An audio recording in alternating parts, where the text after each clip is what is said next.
തിരുവിതാംകൂർ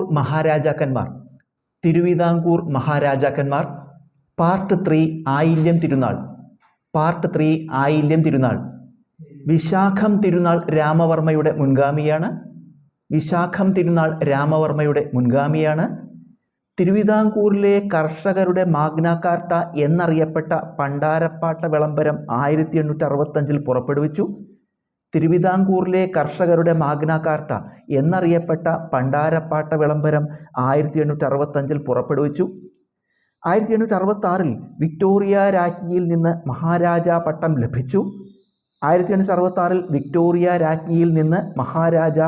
ലഭിച്ചു. ഇതേ വർഷം, അതായത് 1866 തന്നെ തിരുവനന്തപുരത്ത് ആർട്സ്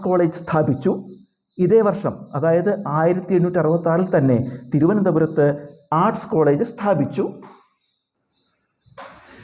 തിരുവനന്തപുരത്ത് സെക്രട്ടേറിയറ്റ് മന്ദിരം സ്ഥാപിച്ചു.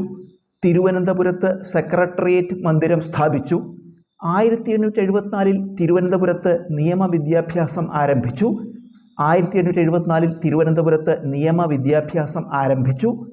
നേപ്പിയർ മ്യൂസിയം, സർക്കാർ തപാൽ സംവിധാനം എന്നിവ പൊതുജനങ്ങൾക്കായി തുറന്നുകൊടുത്തു.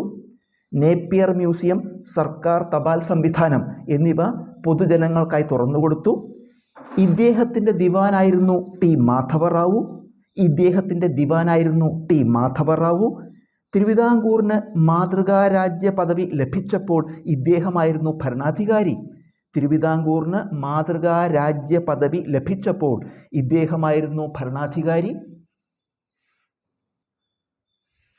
1867 ജന്മി കുടിയാൻ വിളംബരം അഥവാ കാണപ്പാട്ട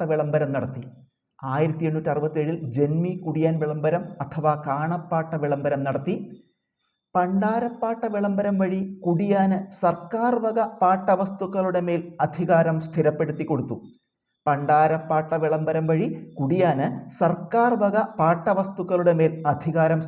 കൊടുത്തു. ജന്മി കുടിയാൻ വിളംബരത്തിലൂടെ വസ്തുവിൽ കുടിയാനുള്ള അവകാശത്തിന്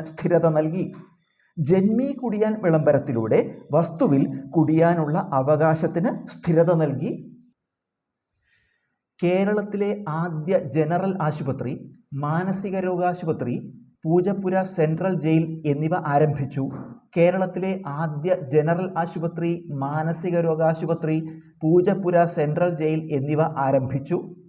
1877 പുനലൂർ തൂക്കുപാലം പണി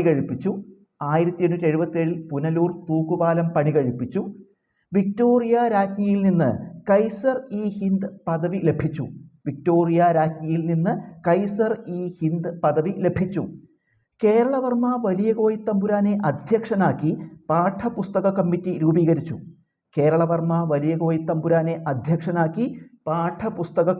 രൂപീകരിച്ചു.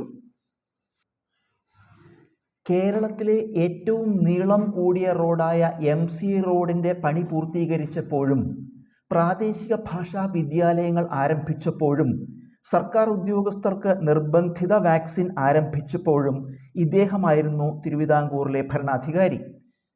കേരളത്തിലെ ഏറ്റവും നീളം കൂടിയ റോഡായ MC റോഡിൻ്റെ പണി പൂർത്തീകരിച്ചപ്പോഴും പ്രാദേശിക ഭാഷാ വിദ്യാലയങ്ങൾ ആരംഭിച്ചപ്പോഴും സർക്കാർ ഉദ്യോഗസ്ഥർക്ക് നിർബന്ധിത വാക്സിൻ ആരംഭിച്ചപ്പോഴും ഇദ്ദേഹമായിരുന്നു തിരുവിതാംകൂറിലെ ഭരണാധികാരി. AR രാജരാജവർമ്മ, രാജാരവിവർമ്മ, കേരളവർമ്മ വലിയ കോയിത്തമ്പുരാൻ എന്നിവർ ഇദ്ദേഹത്തിൻ്റെ സദസ്സിലെ പ്രമുഖരായിരുന്നു. AR രാജരാജവർമ്മ, രാജാരവിവർമ്മ, കേരളവർമ്മ വലിയ കോയിത്തമ്പുരാൻ എന്നിവർ ഇദ്ദേഹത്തിൻ്റെ സദസ്സിലെ പ്രമുഖരായിരുന്നു.